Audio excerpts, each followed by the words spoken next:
To complement the rush of the Bears' front four, inventive head coach Jim Dooley instituted a five-man defensive backfield aimed at nullifying football's most lethal offensive weapon, the forward pass.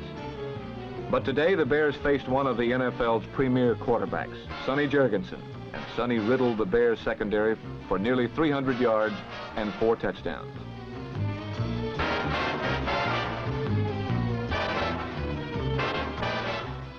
Jurgensen's favorite receiver in the early going was last year's leading receiver, Charlie Taylor.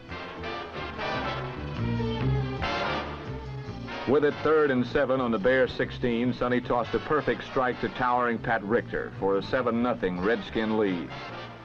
Unable to perform through most of the exhibition schedule due to a nagging arm injury, Jurgensen stilled all fears about his arm by establishing complete mastery over the Bears.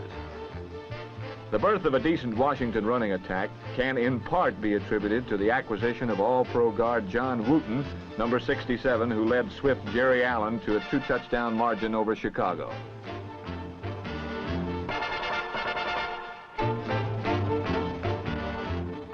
Trailing 14-0, the Bears unleashed Jim Dooley's total offense concept, which in effect is simply Gale Sayers running, receiving, and in general just being marvelous.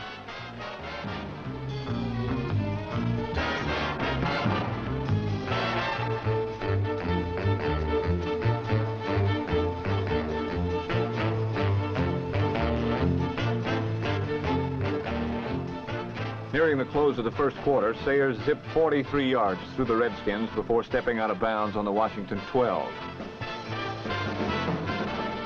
Chicago quarterback Jack Concannon, who is always more comfortable running than he is passing, accounted for Chicago's first touchdown. Aided by number 72, Jim Cadill's crushing block on Pat Fisher and some nifty running of his own, Concannon led the Bears to within 1 touchdown of the Redskins.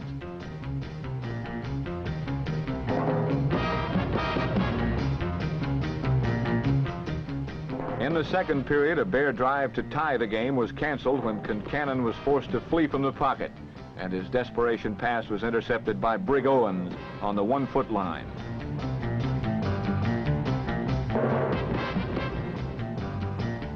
Always the gambler, Jurgensen stuns the Bears by passing on first down. Behind flawless protection, he lofted a pass to set back Jerry Allen, who easily outdistanced linebacker Dick Butkus and raced a record equaling 99 yards for a score. Of the 4 99-yard passes for touchdowns in NFL history, the Redskins have taken part in 3 of them.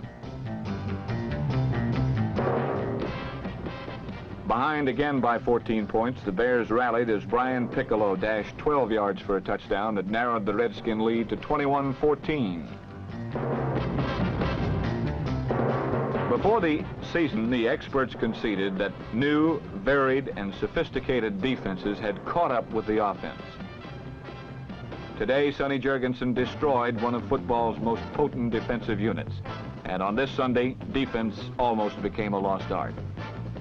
On 2 passes, one to Charlie Taylor and the other to Pat Richter, Washington had regained their 2-touchdown advantage. Richter's second touchdown of the day served to accent his promotion from a seldom-used spot player to a full-time starter.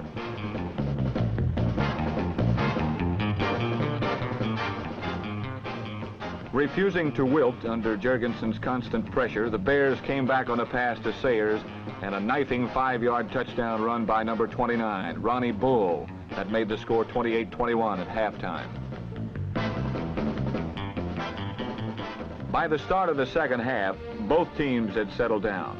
The scoring did not come in flurries, but it still came. On the only scoring play of the period, Jurgensen and Richter collaborated a 3rd time for a touchdown, climaxing the finest day by the tight end in a heretofore modest 5-year career.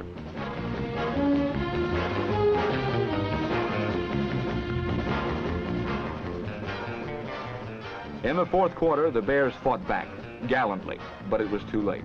Jack Concannon's ground-eating scrambling carried Chicago to their last score of the game when Ronnie Bull blasted 8 yards to his 2nd touchdown.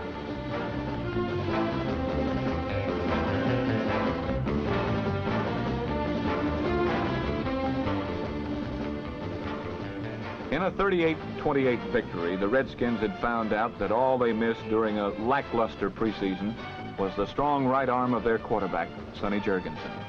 In defeat, the Bears seemed to have lost something just as valuable.